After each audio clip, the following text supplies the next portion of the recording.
Sejam muito bem-vindos aí ao canal Mesa de Debates. Eu sou o Guilherme, né? E estamos aqui em mais uma entrevista aí do canal, né? Hoje o dia tá bastante corrido, né? Tem bastante conteúdo bom aí para você vir por aí, além de entrevistas, gravamos uma segunda parte aí da matéria sobre o banhado, né? Uma área daqui de São José dos Campos que está ameaçada de expropriação por parte da prefeitura, né? Então lá, né, mostrando qual é a verdadeira realidade para a população desses moradores que estão lá, né? E quais são os interesses da prefeitura.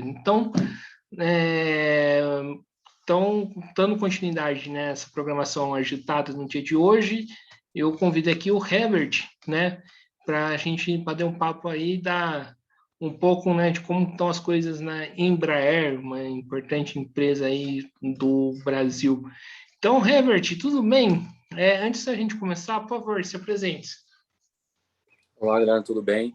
Meu nome é Herbert Claros, eu sou trabalhador metalúrgico da Embraer, já há mais de 12 anos na Embraer.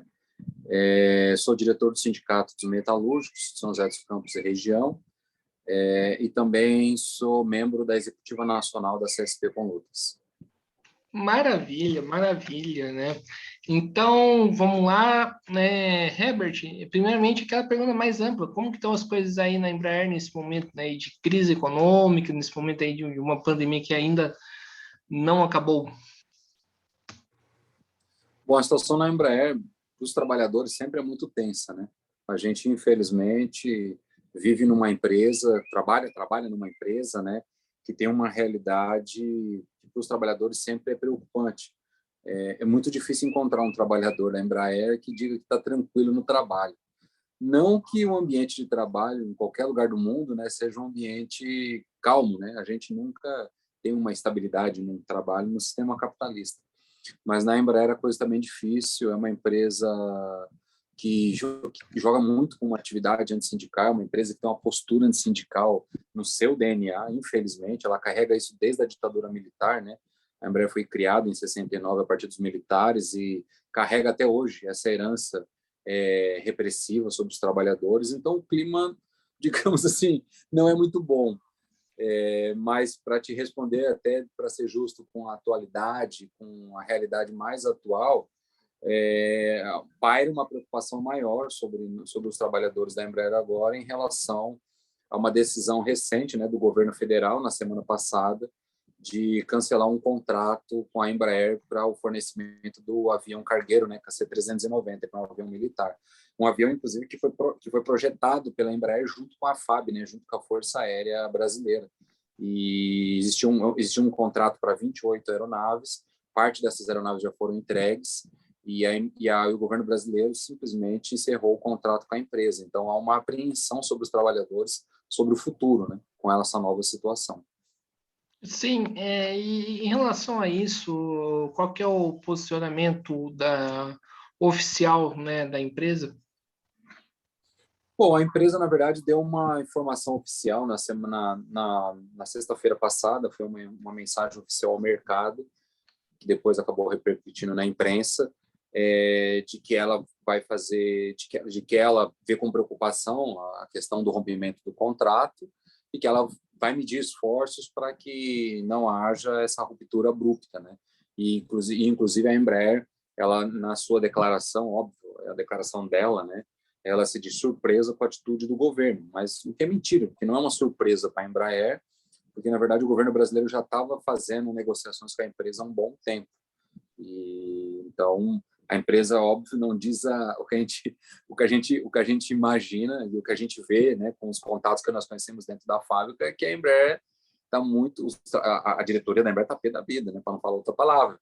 Então eles estão muito revoltados com o governo, inclusive que eles bateram palmas, né, disseram que o governo Bolsonaro poderia ajudar a indústria da defesa, que o governo Bolsonaro, por ele ser um militar, um ex-militar, na verdade, né, ele poderia ajudar muito a área de defesa. Então, a diretoria da Embraer agora, acho que está se sentindo um pouco traída, né, pelo presidente, que eles bateram palma quando foi eleito, e estão vendo a consequência de um presidente da República que, na verdade, eu não julgo, eu não consigo nem dizer que o Bolsonaro foi um ex-militar, porque ele passou por uma carreira pífia nas Forças Armadas.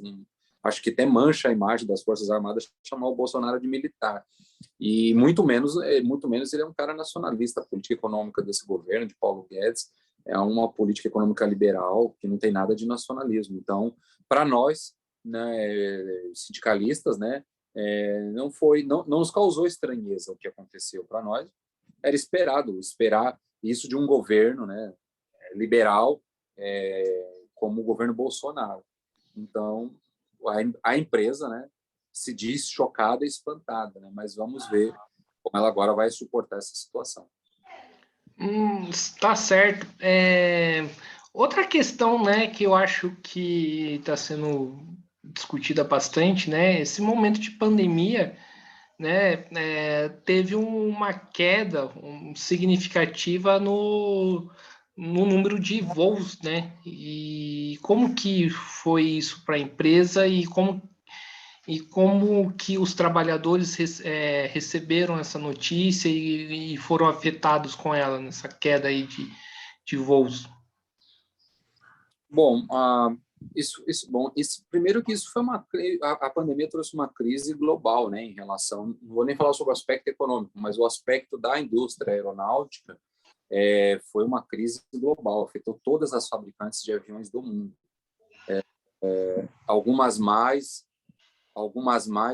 desculpa, algumas mais, outras menos, né? Mas esse problema afetou globalmente as empresas, tanto a Airbus, a Boeing, Bombardier, todas sofreram com isso, né? Porque foi concretamente a necessidade do isolamento social diminuiu os voos pelos países, o turismo caiu drasticamente e nisso as empresas que tinham entregas de aeronaves tiveram cancelamentos e postergações.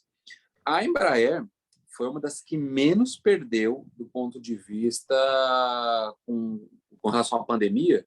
Ela foi uma das que menos perdeu comparada com as outras empresas.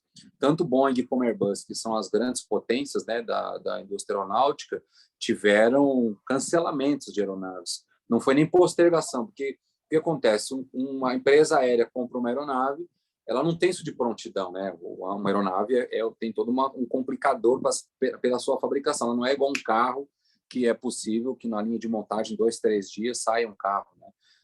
O avião é um produto mais complexo. E várias empresas, como a Boeing e a Airbus, as duas principais empresas, a Boeing e a Airbus, elas tiveram cancelamento a partir das empresas aéreas. Então, por exemplo, uma empresa aérea europeia rompeu um contrato com a Boeing de fornecimento de 15, 20 aeronaves. Isso é uma coisa muito complicada, porque você tem uma carteira de pedidos, de repente você começa a ver essa carteira de pedidos diminuir por conta de cancelamentos. A Embraer não teve nenhum cancelamento durante a pandemia. É importante frisar isso. A Embraer teve postergações. Então, o que é postergações? Uma empresa aérea tinha comprado um avião para ser entregue em dezembro de 2022, por exemplo, sei lá, outubro, setembro de 2022, foi postergado para 2024, 2025, 2026. Então, na verdade, esse pedido está lá, vai entrar o dinheiro desse pedido, só que não no tempo como estava planejado. Então, para a Embraer, não foi tão ruim, digamos assim, em comparado com as outras empresas, né?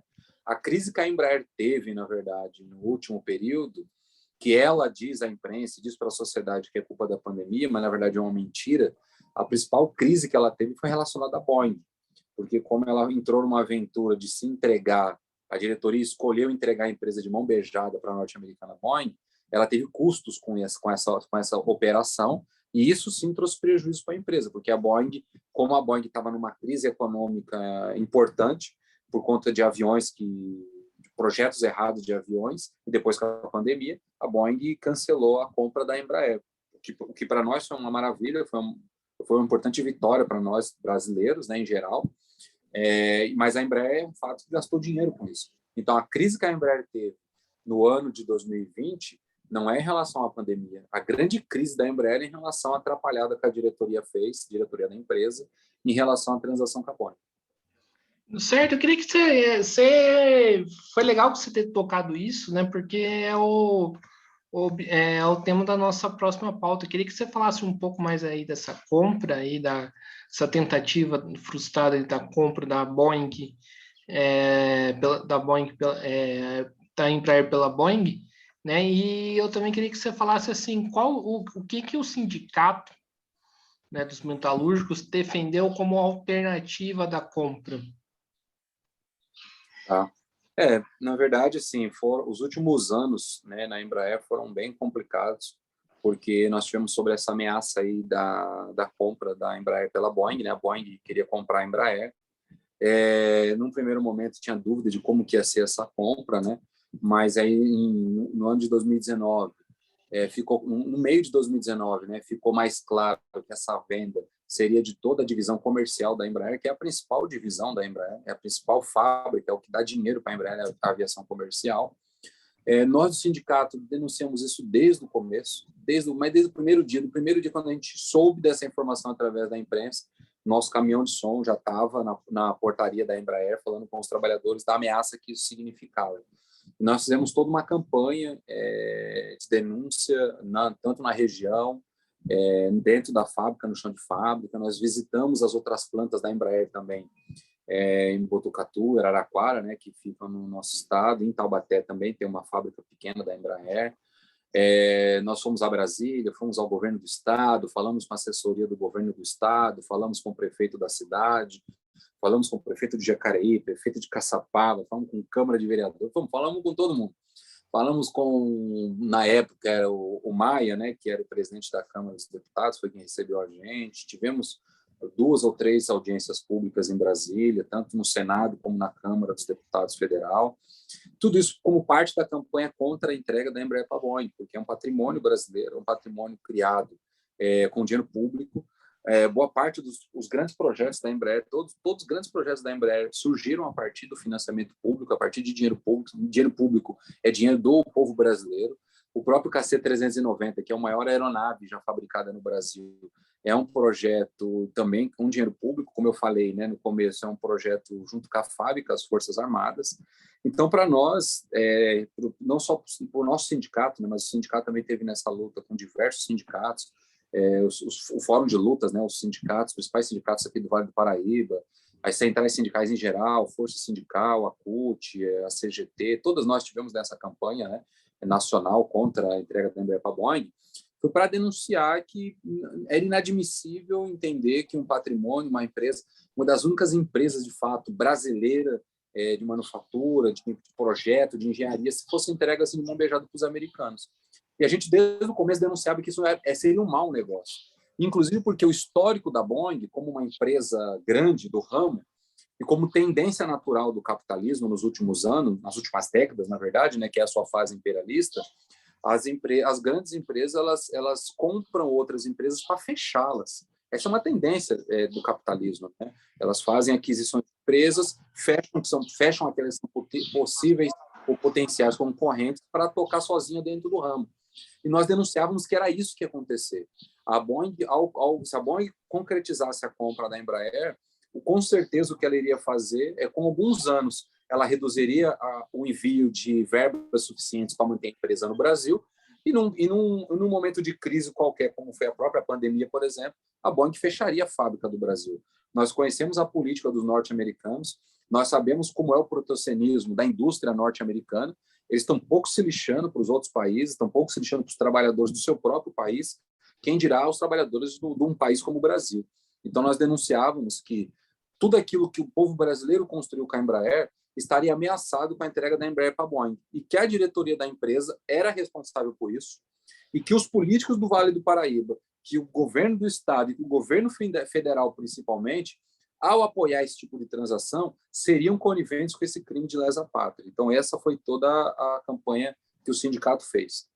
Junto com isso, nós também apresentamos uma alternativa, porque é comum, né, é comum setores da direita, da burguesia, da própria imprensa burguesa acusarem a esquerda e acusarem o movimento dos trabalhadores de não apresentar alternativas, o que é uma grande mentira, porque a parte dos direitos que os trabalhadores, parte não, a maioria dos direitos que os trabalhadores têm nesse país foi graças à luta e à mobilização, à participação ativa dos trabalhadores.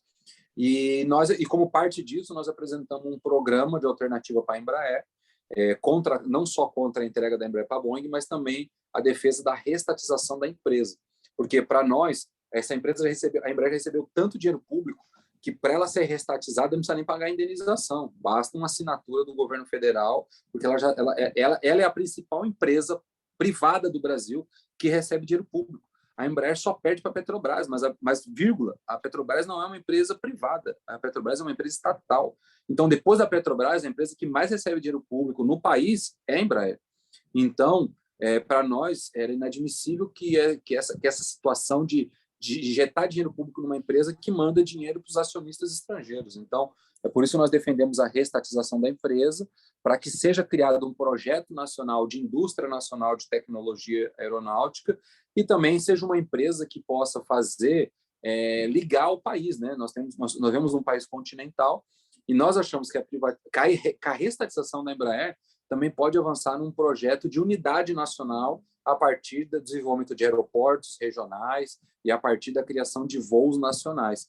Os grandes países têm isso. O Canadá tem isso, os Estados Unidos têm isso, a Rússia tem isso. Inclusive, a Rússia construiu isso a partir do que foi o Estado Soviético, né? A antiga União Soviética. A China tem isso. Então, nós somos um país continental e não temos isso. Então, nós temos que fazer isso. E isso tem que ser um projeto nacional a partir de uma reestatização do sistema aeroviário brasileiro, que começa com a principal indústria, que é a Embraer. Sim, Herbert. Em relação à questão da pandemia, né? Como que os trabalhadores da Embraer foram atingidos? Assim, teve muito infectados, muito mortos, né? E o que a empresa fez para tentar, né, frear, né, dar uma resposta a essa situação? Bom, no começo, né, para a gente lembrar um pouco, né, no começo da pandemia, em 2020, né, no comecinho do ano, a resposta da empresa foi muito ruim, foi muito devagar. Várias outras empresas já deram uma resposta melhor à pandemia, né, com isolamento social, com afastamentos como licença remunerada, férias coletivas, coisas assim. A Embraer só começou a ter alguma medida coletiva aos trabalhadores depois da pressão do sindicato, com pedidos de licença remunerada, com ameaça de greve. Nós tivemos que protocolar um aviso de greve para forçar a empresa a tomar algum tipo de medida.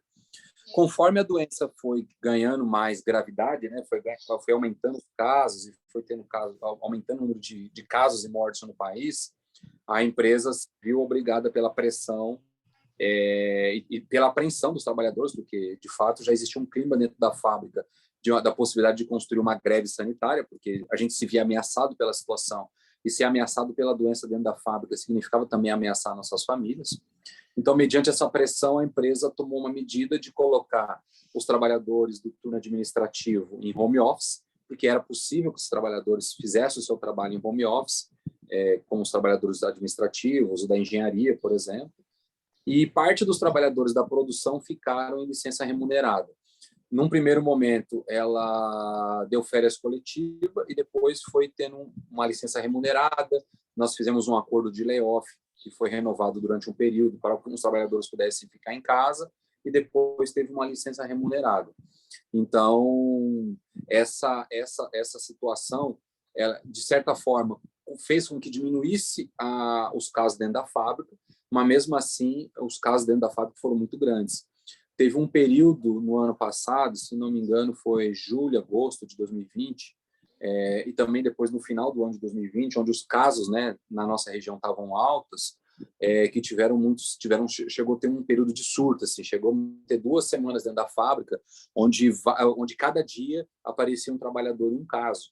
E a gente ficou muito preocupado, porque o sindicato dizia que quando tem um caso no local de trabalho, o que a empresa deveria fazer era imediatamente colocar todos os trabalhadores daquela área em isolamento social em casa, para pelo menos observação. E a empresa não fez isso. E ao não fazer isso, a gente percebeu que alguns outros contágios surgiram a partir dessa situação. Então, por exemplo, nesse período de pico, teve um caso que foi, acho, o caso mais grave que foi na área, se não me engano, da montagem da asa, é no prédio F-107, é o principal prédio. Quando chega na Embraer, ali na avenida principal, ali é aquele prédio de cara que a gente vê da Embraer. E teve um caso ali que teve um surto, 5 trabalhadores numa mesma área pegaram a doença, pegaram a Covid, um deles chegou a ir para o hospital, chegou a ficar hospitalizado, e o chefe dessa área, infelizmente, morreu de Covid. Assim, infelizmente, é o supervisor, né? Era o chefe dessa área, e ele morreu de Covid. Foi um choque para todo mundo. Inclusive, foi um choque porque ele era um supervisor conhecido pelos trabalhadores, que era preocupado com o tema da Covid-19. Infelizmente, outros supervisores, outros chefes, pouco estavam se lixando para a Covid, queriam mais garantir a produção, mas, infelizmente, esse supervisor, que era o que se preocupava, inclusive, com a doença, tinha mais preocupação, veio a falecer. Então, isso causou uma comoção, infelizmente, óbvio, né? Isso causou uma comoção muito forte entre os trabalhadores, e isso fez com que, inclusive, a gente aumentasse a pressão sobre a empresa para aumentar os protocolos da Covid, né? O isolamento nos restaurantes, os ônibus tem que ter, não pode ficar ninguém sentado do lado do outro. Então, a empresa muito grande, teve que fazer essas adaptações. Mas, infelizmente, eu não sei te dizer os números exatos, né? A empresa não divulgou isso para nós. O sindicato mensalmente protocolava uma carta na empresa para que a empresa divulgasse os números da Covid-19, porque isso faz parte, inclusive, da transparência que a empresa tem que ter com a sociedade a respeito da doença. A empresa não fez isso. É parte do seu histórico antissindical da Embraer, mas a gente estima que foram muitos os contágios dentro da fábrica. Se a gente for comparar com outros locais de trabalho, a gente acha que a Embraer talvez foi uma das empresas que mais teve níveis de contágio de Covid-19. Isso tem a ver, inclusive, com o seu tamanho. E também tiveram muitas mortes de trabalhadores com Covid-19. É óbvio que alguns dos trabalhadores também estavam em home office, não estavam dentro do ambiente fabril, mas são trabalhadores e nós consideramos que isso é lamentável que tenha acontecido tudo isso. Certo. Outra coisa que acho que seria importante aí você comentar, Herbert, é que chegou um determinado período, pelo que eu tenho informação aqui, me corrija se eu estiver errado, é que a Embraer começou, né, a fabricar, né, respirador, né, outros produtos para a pandemia no momento que é mais importante fabricar isso do que fabricar avião propriamente dito. Queria que você comentasse um pouco sobre essa iniciativa. Pois foi no começo da pandemia, em 2020. A Embraer, na verdade, não fabricou respiradores, ela se comprometeu a fabricar peças para respiradores. Eu vou ser bem sincero, uma opinião nossa, do sindicato, e não é nem uma opinião por ser de esquerda ou não, mas, na verdade, a empresa fez isso como marketing. Ela, de fato, não ajudou como poderia ou como deveria em relação à pandemia. Isso, na verdade, foi mais uma estratégia de marketing em relação à pandemia, porque ela fez um componente, foi importante, não nego a importância de fazer um componente para os respiradores, mas se limitou a só isso. Isso foi no começo da pandemia. Eu vou ser bem sincero, eu perguntei para vários trabalhadores que trabalhavam na área próxima a isso, que é a área da usinagem. Eu, inclusive, trabalho perto da área da usinagem, que é onde era produzido essa peça, e vou te falar que eu não conheço nenhum trabalhador que tenha fabricado essa peça. Foi assim, uma coisa muito pequena para o tamanho da Embraer. Então, na verdade, a empresa usou isso mais de marketing do que foi uma ajuda efetiva, porque o parque industrial da Embraer, a potencialidade que ela tem, poderia ter ajudado muito mais. Muito mais, certo? Não fez porque, primeiro, que nenhuma empresa capitalista tem compromisso social, esse é um primeiro fato. E segundo, também, que é culpa do governo. O governo também pouco intimou as empresas a fazerem isso. A Embraer tem tecnologia de filtragem de ar por conta dos aviões, né? E, inclusive, a tecnologia da Embraer de filtragem de ar, a tecnologia de ar-condicionado, é considerada uma das melhores do mundo. Melhor inclusive, do que de empresas como Airbus e Boeing. E esse tipo de tecnologia poderia ter sido muito bem usado para, inclusive, ajudar nos sistemas de filtragem dos hospitais, das UTIs e coisas assim. Então, na minha opinião, foi a participação que ela teve foi muito aquém do que poderia ser. A sua pergunta, assim, sobre essa ajuda, ocorreu de verdade, não é mentira, ela ocorreu, mas ela foi muito pequena e muito aquém do que a Embraer é capaz de fazer. Sim, o Herbert, outra coisa que acho que seria importante a gente tocar, você falou de uma prática antissindical, queria que você comentasse um pouco em relação a isso, porque é um negócio, né, bastante preocupante num país onde que a prática do sindicalismo, digamos assim, é um direito. Uhum. Tem direito garantido na Constituição, né? Nós temos direito garantido na Constituição à liberdade sindical, à organização sindical independente dos trabalhadores, nós temos o direito à greve garantido em Constituição brasileira, e a Embraer não respeita esses itens da Constituição brasileira. Primeiro, do ponto de vista sindical, a Embraer não respeita a livre participação dos trabalhadores em sindicatos. Existe uma prática comum interna dentro da fábrica de assédio dos trabalhadores à não participação do sindicato. Então, existe toda uma campanha de endemonização do sindicato. Então, a Embraer sistematicamente faz uma campanha de calúnia ao sindicato, não respeita as negociações. Por exemplo, o sindicato e a Embraer, nós estamos há 6 anos tentando negociar a convenção coletiva e nós estamos há 6 anos sem uma convenção coletiva de trabalho assinada. Então, isso, inclusive, é parte de uma denúncia que o sindicato tem feito, de que os aviões da Embraer são feitos por trabalhadores sem convenção coletiva, sem direitos. Porque quando você não tem convenção coletiva de trabalho, você não tem direito. E simplesmente porque há 6 anos a empresa tenta retirar 2 importantes direitos da convenção coletiva e nós do sindicato não aceitamos, que é o fim da estabilidade ao trabalhador que é portador de doença ocupacional, porque se a empresa deixa um trabalhador doente, ela tem que arcar com as consequências da vida desse trabalhador por resto da vida dele, até ele se aposentar. E nós temos essa cláusula, e ela quer retirar essa cláusula. E a outra cláusula que a Embraer quer retirar é a cláusula contra a terceirização dentro da área de manufatura. Ela quer mudar a cláusula da convenção coletiva que permitiria a terceirização da fábrica. E a gente é totalmente contra isso.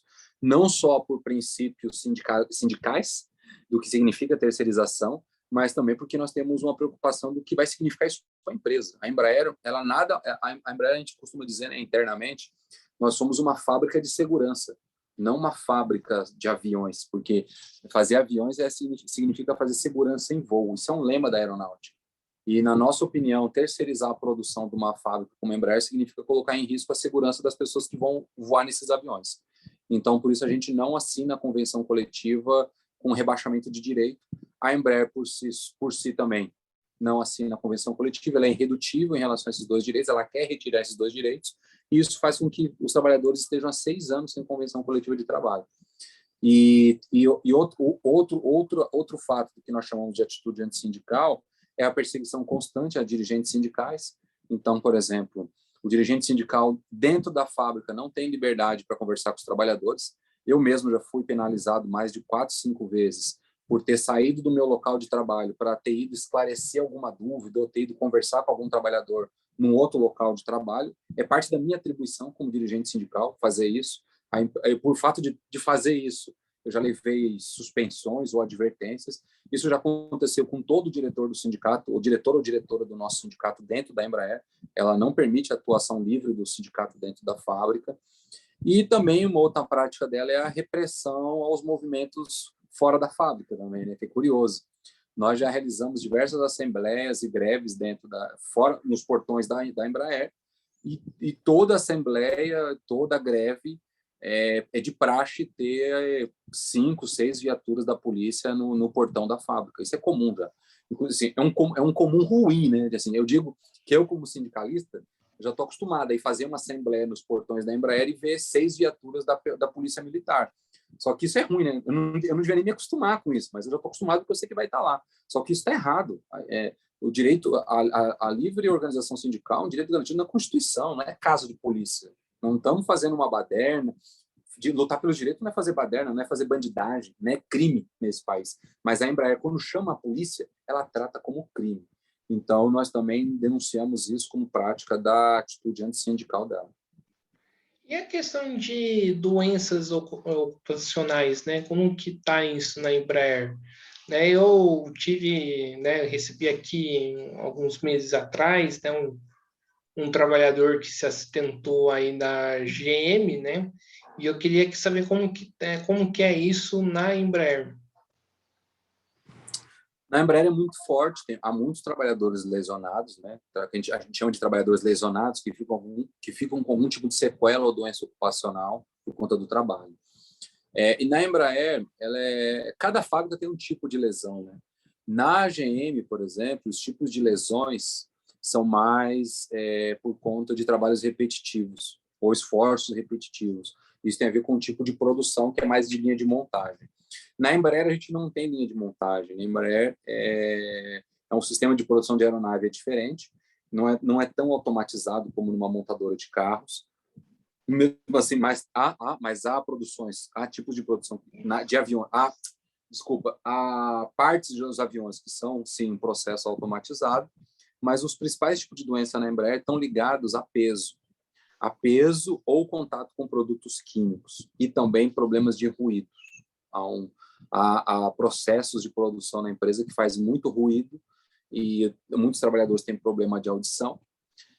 Muito problema, os problemas físicos mais comuns na Embraer estão ligados a ombro e coluna, por conta de esforço físico, ou de levantamento de produtos, de peças que têm um peso elevado, ou por conta do próprio manuseio de alguma ferramenta que tem um peso sem um peso que não deveria ser adequado para um trabalho de 8 horas por dia, certo? Então, essas são as doenças mais comuns dentro da fábrica. E também aumentou nos últimos anos os casos de depressão. E alguns casos estão atrelados a produtos químicos que a empresa usa no seu processo, na pintura, no material composto, que é uma área que mexe com produtos químicos na Embraer. E também casos de depressão por conta da pressão da própria fábrica, o assédio moral, a pressão por meta, a pressão por produção é muito forte também dentro da fábrica. Certo. Agora, mudando um pouquinho aí de assunto, né? E como que hoje você classifica aí a relação dos trabalhadores da Embraer com o atual governo, né? Existe muito apoio? Existe hoje crítica? Como que foi lidar, né, com os sentimentos dos trabalhadores em 2018, né, onde que o bolsonarismo estava muito forte, né? Como que é essa relação dentro da empresa da Embraer? Bom, mudou muito, graças a Deus. Mudou bastante. Em 2018, até para relatar uma situação curiosa, né? Em 2018 eu cheguei a ser vaiado num caminhão do sindicato por ter falado mal do Bolsonaro em 2018. Não era geral essa vaia, mas um setor considerável me vaiou por conta do meu discurso. Tem todo o respeito a mim como dirigente sindical, mas quando eu falei mal do Bolsonaro, do mito deles, eles vaiaram. Hoje essa situação não acontece, pelo contrário. Hoje, inclusive, o sindicato, quando fala do Bolsonaro, a galera concorda, já fizemos votações, inclusive, contra medidas do governo que afetam os trabalhadores. Então, mudou muito a situação, mudou assim, drasticamente a composição dentro da fábrica de trabalhadores que apoiam esse governo ou não. E acho que isso por uma questão prática e concreta. As pessoas viram na prática, infelizmente foram seduzidas. Eu sempre falo isso, não tem trabalhador de direita, né? A direita é uma ideologia da burguesia. Então, há trabalhador iludido, mal informado, porque se ele conhecer de fato a ideologia da direita, ele nunca vai ser da direita, certo? Porque é uma ideologia que só favorece uma parte da população, e a parte que favorece é a parte que tem dinheiro. O trabalhador não tem dinheiro, a não ser porque o problema, inclusive, ideológico é o trabalhador que ganha 7 mil reais por mês e acha que é rico, ou acha que é de classe média. E, na verdade, no nosso país não é mais. Vive uma situação de penúria, vive do emprego. Porque uma pessoa que vive a cada mês sem saber se vai ser demitido ou não pode ser chamado de elite. Eu acho que só é elite a pessoa que dorme no seu travesseiro todo dia sem se preocupar se vai ser demitido ou não e tem uma renda que te garanta tranquilamente. Então, o trabalhador que se iludiu com essa direita, caiu no conto do vigário do Bolsonaro, viu na prática toda a situação. O governo acabou com ele próprio, né? Ele se mostrou quem ele é para esse setor. E acho que isso ficou muito mais forte com a pandemia, a forma como o governo tratou a pandemia. Durante aquele aquela crise toda da compra ou não de vacina, do negacionismo do Bolsonaro em relação à doença, muitos trabalhadores vinham relatar para a gente preocupação, por que isso? Porque se sentiram abandonados, inclusive trabalhadores que elegeram ele, que achavam que ele iria defender ele como povo, se viram abandonados por ele. Então, na minha opinião, foi assim, foi um processo natural de experiência com esse tipo de governo. E agora, recentemente, esse caso de semana passada, por exemplo, o fato do governo romper um contrato com a Embraer, ele coloca ameaçado concretamente os empregos dos trabalhadores da Embraer. Porque a Embraer ela é uma empresa oportunista, é uma empresa que tem prática antissindical, e a Embraer não vai hesitar 2 vezes em demitir mais trabalhadores se esse rompimento de contrato afetar o caixa da empresa. A Embraer ela está pouco se lixando para o Brasil e para os trabalhadores. A diretoria da Embraer está se preocupando com os acionistas. Então, se essa ruptura de contrato que o governo federal fez ameaçar os acionistas, eu não duvido, no estalar de dedos, a Embraer fazer mais uma demissão em massa. Então, essa situação está ameaçando diretamente, essa ação irresponsável do governo Bolsonaro está ameaçando diretamente trabalhadores que votaram no Bolsonaro. Então, a experiência, na minha opinião, está sendo concreta e que bom que demonstra aos trabalhadores que, num sistema capitalista, esse governo, um governo de discurso liberal como o do Bolsonaro, que fala que é contra a corrupção, que fala que vai ajudar o povo, mas, na verdade, se mostrou, através das rachadinhas e da sua política econômica, totalmente contrário. Sim. É muito legal isso que você tenha colocado, o Herbert, porque eu escuto muito um termo na esquerda, né, que me deixa bastante preocupado, que é o termo do pobre de direita, né, da ideologia do o pobre, que o problema de tudo isso é o pobre de direita. Eu queria que você comentasse um pouco isso, né, porque às vezes eu acho que parte da esquerda quer derrubar o Bolsonaro sem o trabalhador. Se a gente não tiver o trabalhador do nosso lado, a gente não derruba ninguém.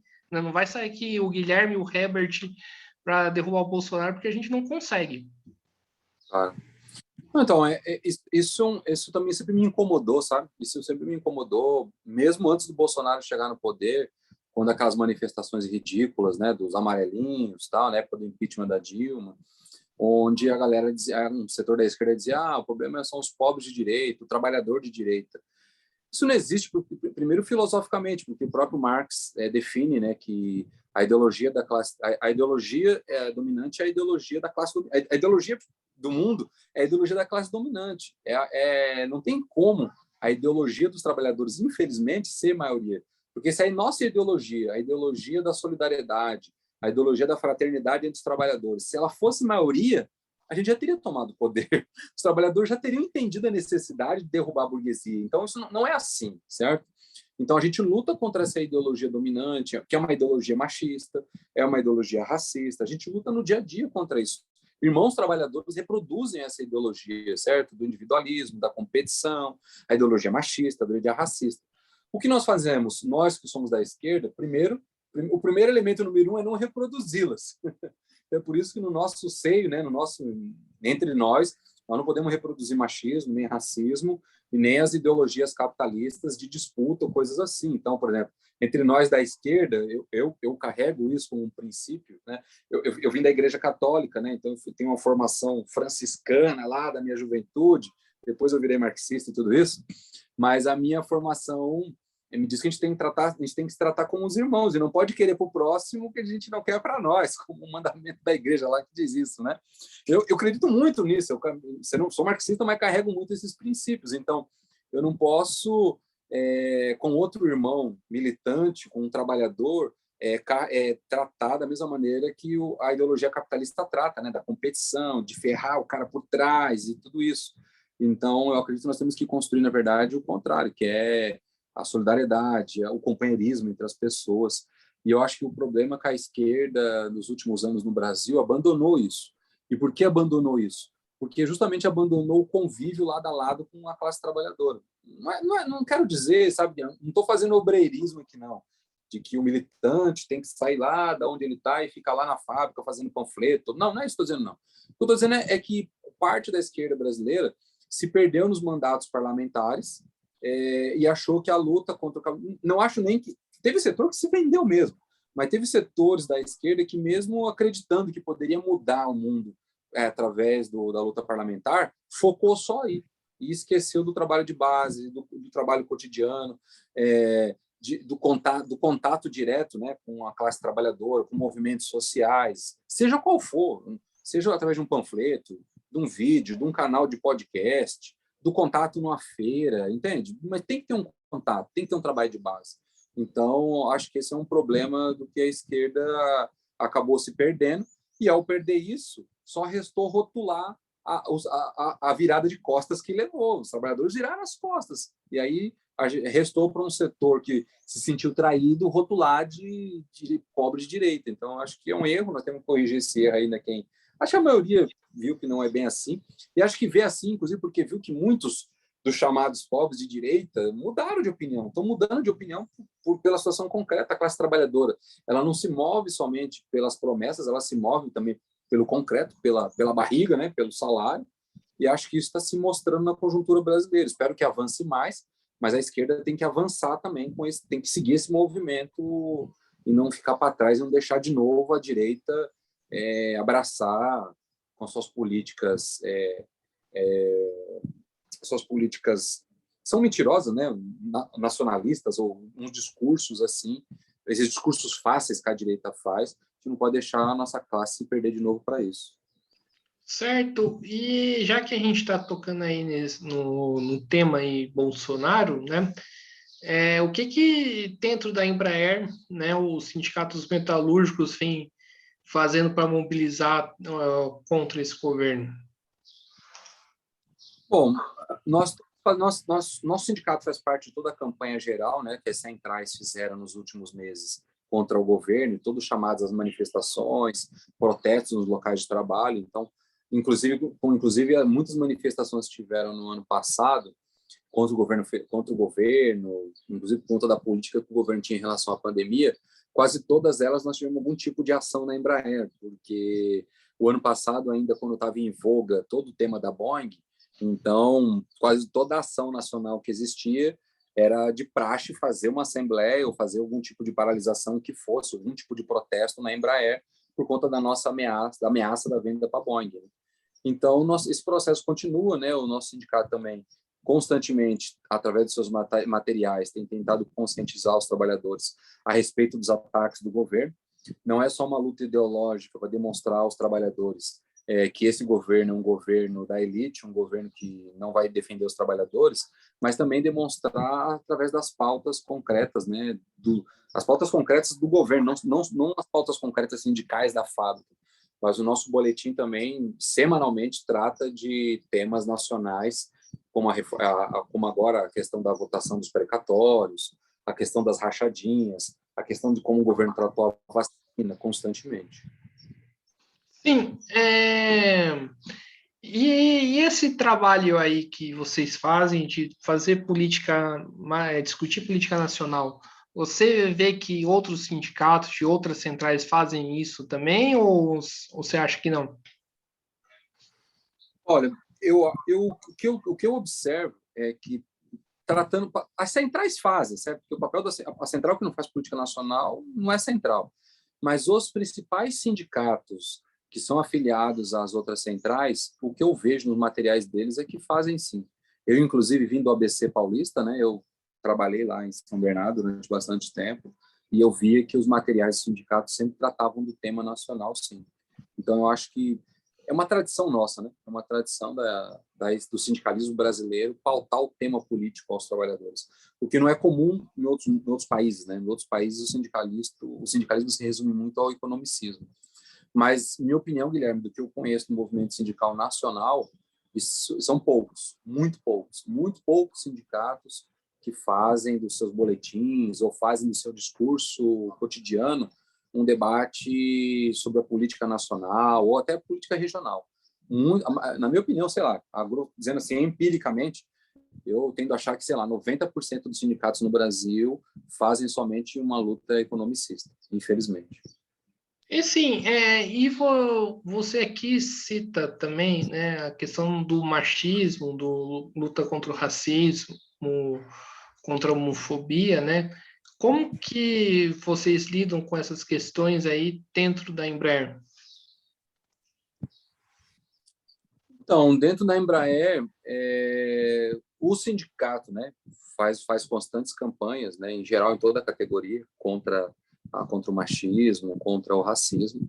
A gente faz essa denúncia na Embraer, inclusive, porque é uma empresa que, inclusive, nas últimas demissões em massa que teve, proporcionalmente, ela demitiu mais mulheres do que homens. A gente já fez, inclusive, tem um estudo nosso, se não me engano, é de 2018. 2018. Eu tenho um estudo do sindicato de 2018, que foi feito pelo Diese, que o número de mulheres, inclusive dentro da fábrica, diminuiu nos últimos 10 anos, considerável. Em relação aos homens, foram demitidos mais mulheres do que homens. E do ponto de vista do racismo, é a mesma coisa. A quantidade de trabalhadores negros dentro da fábrica é muito pequena em relação ao que deveria ser. É muito menor em relação à proporção do que, inclusive, em relação do que é a sociedade aqui no Vale do Paraíba, a proporção de negros e brancos. Dentro da Embraer, essa diferença é muito mais discrepante, inclusive. Então, a gente faz uma campanha sistemática contra essa situação e, concretamente, nosso sindicato tenta, através da negociação da convenção coletiva, conseguir cláusulas que avancem um pouco nessa questão da luta contra o machismo e do racismo dentro do local de trabalho. E também da homofobia. E sim, e quais são os próximos passos, o chamado plano de luta para o próximo período, desafios que vocês vão ter que enfrentar? Na Embraer. É, Não, então, na Embraer, agora nós estamos esperando ver, é muito recente essa questão do KC-390, né, que saiu essa decisão do governo. A gente está lançando uma nota para a imprensa entre hoje e amanhã sobre a opinião do sindicato sobre esse tema. Como eu falei, nós vemos com grande preocupação a ruptura do governo em relação a esse contrato. O governo brasileiro que se preze tem que investir em tecnologia nacional, na nossa opinião, então nós temos todo um tema crítico sobre isso. Nós temos também uma preocupação da política da Embraer em relação a esse tema. Nós desde já estamos denunciando que os trabalhadores não podem pagar por isso, como já pagaram nas últimas crises que tiveram, com demissões ou retirada de direitos. E uma campanha que nós vamos estar começando também com muita força nas próximas semanas é uma campanha de denúncia da atitude antissindical da Embraer. Então, a gente vai fazer, nós estamos preparando aí todo um dossiê, toda uma denúncia que nós vamos levar a diversas autoridades e também a sociedade para abrir um pouco, deixar um pouco mais claro para a sociedade quem é a verdadeira Embraer, como vive um trabalhador de fato dentro da Embraer. A gente às vezes vê os trabalhadores descendo do ônibus, de uniforme, né, a galera de crachá, às vezes até no shopping, às vezes a galera da Embraer até é motivo de piada, mas a realidade é que dentro da fábrica a situação do assédio moral, de perseguição aos trabalhadores e o próprio fato de uma empresa que lida com tecnologia estar 6 anos sem convenção coletiva é um tema que tem que ser tratado tem que ser tratado mais a sério e nós vamos fazer uma campanha em relação a tudo isso. então, eu acho que é isso, né, Herbert? Maravilha. Então, estamos aqui encerrando mais uma entrevista aí no Mesa de Debates. Quero aí agradecer imensamente aí por você ter aceitado o convite, né? Espero aí que chegue aos trabalhadores da Embraer essa entrevista e faça aí, peça aí para você fazer as considerações finais. Legal, não, muito obrigado aí pelo convite.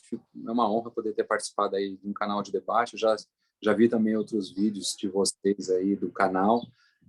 Debates muito importantes sobre a soberania nacional, sobre aspectos que interessam ao povo brasileiro, aos trabalhadores.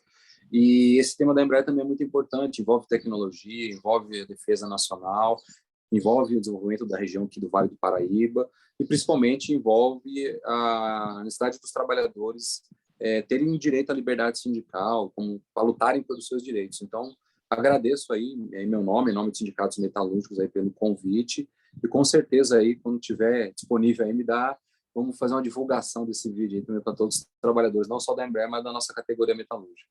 Maravilha, pode deixar. Então, mais uma vez aí, obrigado ao Herbert, obrigado também a você que estiver nos assistindo, peço aí que se inscreva aí no podcast Mesa de Debates de Tudo Um Pouco, curta esse vídeo, compartilhe aí nas redes sociais, né? Comentem, curta no Facebook, curta na página do YouTube também, né? Curta a nossa página do YouTube também, que é o podcast Mesa de Debates de Tudo Um Pouco, onde está para vocês acompanharem as publicações dos vídeos. E siga a gente no Instagram, além de, né, seguir o nosso blog do Mesa de Debates. Então, muito obrigado aí a todos e até a próxima, pessoal. Fui!